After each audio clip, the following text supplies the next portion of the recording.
नमस्कार। आज हम बात करते हैं पैट्रोमाइजोन के लार्वा एमोसिट लार्वा की। यह लार्वा काफ़ी इम्पोर्टेंट लार्वा है क्योंकि इससे बहुत सारे लक्षण हैं इसके ब्रैंकियोस्टोमा से मिलते जुलते हैं, इसलिए इससे ब्रैंकियोस्टोमा से लैम्प्रे और फेसेस के डेवलपमेंट की कड़ी जुड़ी हुई है।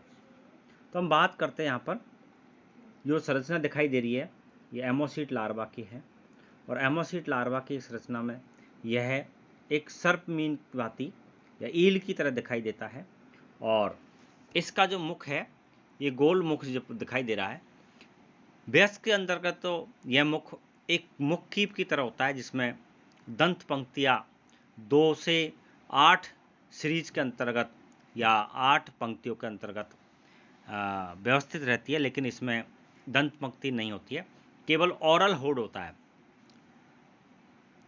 इसका जो शरीर है वो स्ट्रीमलाइन लंबा सर्पील की तरह होता है और इसके हम देख रहे हैं यहाँ पर कि जो ओरल हुड में अपर लिप और लोअर लिप दोनों दिखाई दे रहे हैं और इसके पश्चात 7 जोड़ी गिल स्लिट्स दिखाई दे रहे हैं यहाँ पर और ट्रंक है वो लंबा है आगे और उसमें एनस इस जगह है जहाँ पर कॉडल फिन जहाँ से स्टार्ट होता है और कॉडल फिन आगे के ऊपर तरफ आते हैं और डॉर्सल फिन यह भी ऊपर इसके जो ट्रंक है उसमें ऊपर की तरफ होता है। बीच में रूडिमेंट्री आई हमको यहाँ दिखाई दे रही है। तो इस प्रकार ये एमोसिट लार्वा है। एमोसिट लार्वा परांध होता है और रंग में ये सफ़ेद होता है। अब हम बात करते हैं इसके परिवर्धन की। तो एमोसिट लार्वा का अगर परिवर्धन हम देखते हैं तो इसका परिवर्धन है, संरचना है और कायांतरण है। परिवर्धन अंडे से लगभग 3 सप्ताह के पश्चात एमोसिट लार्वा सूक्ष्म रूप में पारदर्शी एमोसिट लार्वा के रूप में निकलता है और 7 मिलीमीटर तक ये लंबे होते हैं जो कि घोंसलों में ही रहते हैं। 15 मिलीमीटर लंबे होने पर घोंसला छोड़ देते हैं और शांत जल में कीचड़ या रेत में यू आकार का या वी आकार का सुरंग रूपी बिल बनाकर उसमें रहते हैं और अपने डिंबक काल की जाति के अनुसार इनमें डिंबक काल 3 से 7 वर्ष तक का हो सकता है, जिसके अंतर्गत ये लगभग 170 मिलीमीटर तक की लंबाई ये प्राप्त कर लेते हैं। अब हम इसके जो बात करते हैं संरचना की। संरचना में आपको बता रहा था कि यह महत्वपूर्ण लार्वा है क्योंकि यह संभवतः वर्टिब्रेट्स के सर्वाधिक महत्वपूर्ण है क्योंकि सर्वाधिक आदिम और सामान्यीकृत आकार का प्रतिनिधित्व करता है। इसकी जो इम्पोर्टेंट चीज़ है वो है इसका आकार सर्पमीन के समान होता है, परंतु वयस्क में यह अनेक प्रकार से भिन्न होता है। यह अंधा, दंतहीन और अपरजीवी निस्यंदक पोषी, हम यह बात करते हैं इस पॉइंट की, अंधा, दंतहीन और अपरजीवी निस्यंदक पोषी होता है और इसमें पोषण और श्वसन ब्रैंकियोस्टोमा की भांति होते हैं। यहाँ पर ये इंपॉर्टेंट पॉइंट है। इसमें मुख कीप चूसक के ब्रैंकियो जो स्टोमा की भांति मुख के चारों और एक अर्ध वृत्ताकार मुखाक्षद जो ओरल हुड कहते होता है। रात को भोजन के लिए बिल से बाहर निकलता है और पंख जो कीचड़ होता है नीचे जमा हुआ उसमें से उपस्थित एक कोशिकीय शैवाल जीवाणु नलिकाकार अधोग्रसनी खांस से स्रावित श्लेष्मा डोरी के द्वारा ग्रसनी के फर्श पर चिपक जाते हैं, उनको यह ग्रहण कर लेता है। एक जोड़ी पेशीय पल्लों से बनी गुठिका जिसको वेलम कहते हैं ग्रसनी में जलधारा के प्रवेश का नियमन करती है और ग्रसिका ग्रसनी से मिल जाती है। इसके पश्चात हम बात करते हैं इसमें क्लोम। 7 जोड़ी क्लोम होते हैं जो प्रत्येक अपने आंतरिक क्लोम छिद्र द्वारा ग्रसनी में और बाह्य क्लोम छिद्र द्वारा बाहर खुलते हैं और ग्रसनी की भित्ति को सहारा देने वाली क्लोम कंडी जिसको ब्रैंकियल वास्केट कहते हैं जो कि बारी बारी से फैलती और सिकुड़ती है। इससे जलधारा है वो मुख द्वारा ग्रसनी में खिंचता है और बाह्य क्लोम छिद्रों से बाहर पंप हो जाती है। इस प्रकार जल मुख द्वारा ग्रसनी में खिंचता है और बाह्य क्लोम छिद्रों के द्वारा बाहर पंप हो जाता है। तो इस प्रकार जल परिसंचरण पेशीय क्रिया द्वारा होता है और ब्रेंकियोस्टोमा की भांति पक्षमाभ क्रिया द्वारा नहीं है। यह संभवतः भोजन के बड़े टुकड़ों को ग्रहण करने के लिए आवश्यक विकासीय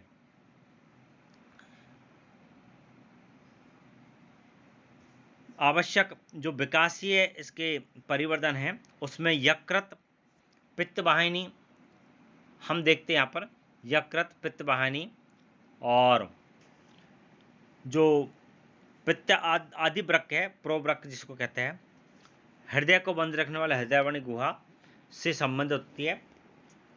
युग्मित नेत्र मोटी त्वचा और मांसपेशियों के नीचे छिपे रहते हैं। अयुग्मित मध्यवर्ती पीनियल नेत्र भली भांति यहाँ पर विकसित होते हैं, परंतु पीयूषिका कोष हाइपोफाइसिस सेल सैक और नासिका कोष अल्प विकसित होते हैं। अब हम बात करते हैं इसके कायांतरण की। तो कायांतरण है इसका, कायांतरण के अंतर्गत हम देखते हैं कि ये 3 से 7 वर्ष तक लंबा डिंबकीय जीवन एमोसीट से अर्धपरजीवी वयस्क में कायांतरित होने के लिए अपना जो जीवन व्यतीत करता है। इसमें निम्नलिखित मुख्य परिवर्तन होता है।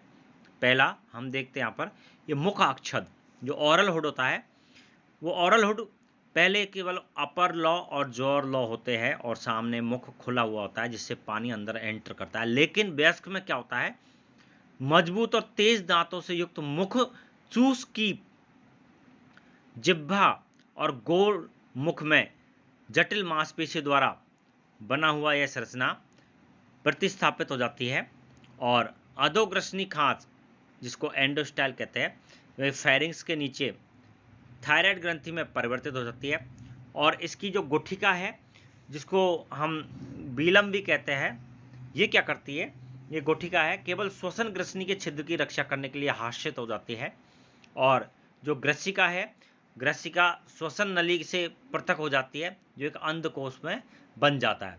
अब हम बात करते हैं इसके पित्ताशय और पित्तवाहिनी दोनों लुप्त हो जाते हैं।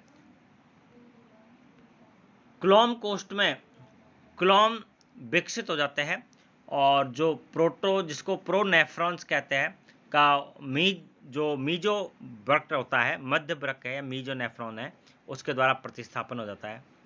युग्मित नेत्र अनावृत और क्रियाशील हो जाते हैं। एकमात्र मध्यस्थ नासारंध्र सिर के शिखर पर पहुंच जाता है और नासा हाइपोफिसी कोष पीछे को बढ़ जाता है। अब हम बात करते हैं इसके नासा कोष के अंदर में, नासा कोष इसका अंदर की ओर बलित हो जाता है और जो ऊपर पंख पाया जाता है जिसको फिन बोलते हैं, सतत पृष्ठ पंख में दो में विभक्त हो जाता है। हृदयावरणी गुहा है, हृदयावरणी गुहा प्रगुहा या सीलोम से पूर्णतः अलग हो जाती है।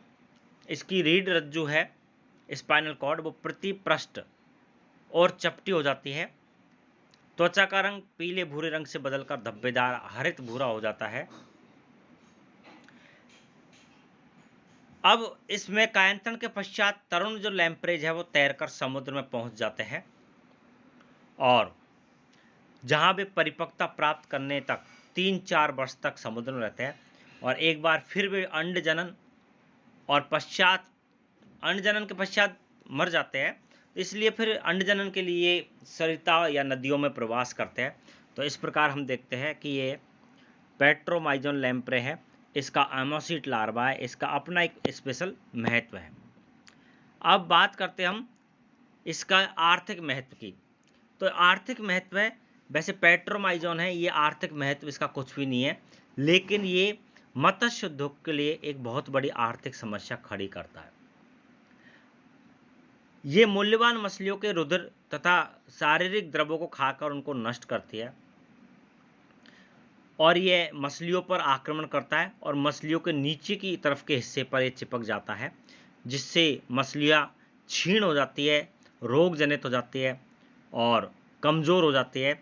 ये मछलियों से लगातार खून और उसका जो बॉडी फ्लूइड है उसको चूसता रहता है। तो मछलियों के शरीर पर छोड़े गए क्षति चिन्ह जो स्केर्स कहते हैं उन्हें बाजार के लिए अनुपयुक्त बना देते हैं, यानी कि उन मछलियों को कोई खरीदता नहीं है। अब लैम्प्रेज का मांस कुछ सीमा तक यूरोप और अमेरिका में प्रयोग किया जाता है, लेकिन लैम्प्रेज को ज़्यादातर खाया नहीं जाता है। डिम्बक लैम्प्रेज का कभी कभी प्रलोभक बेट्स की भांति प्रयोग किया जा सकता है। सामान्यतः समुद्री लैम्प्रेज बहुत विनाशकारी होते हैं और इन्हें जाल में फांसने और अंडजनन को रोकने की नियंत्रक विधियां केवल आंशिक रूप से सफल हुई है। विष और विद्युत अवरोध जैसे नियंत्रक उपाय पूर्णतः प्रभावी नहीं है। तो ये हम बात कर रहे थे आज अमोसीट लार्वा, जो कि बहुत ही इम्पोर्टेंट है और लैम्प्रे की जो जीवन की एक कड़ी है उसको जोड़ता है इनवर्टिब्रेट या लोअर कॉर्डेट्स से हायर कॉर्डेट्स की तरफ। ज़्यादातर लक्षण इसमें ब्रैंकियोस्टोमा से मिलते जुलते हैं। आज का जो यह वीडियो है मैं यहीं पर समाप्त करता हूँ। अगले वीडियो में हम बात करेंगे क्लासिफिकेशन ऑफ फिशेज की।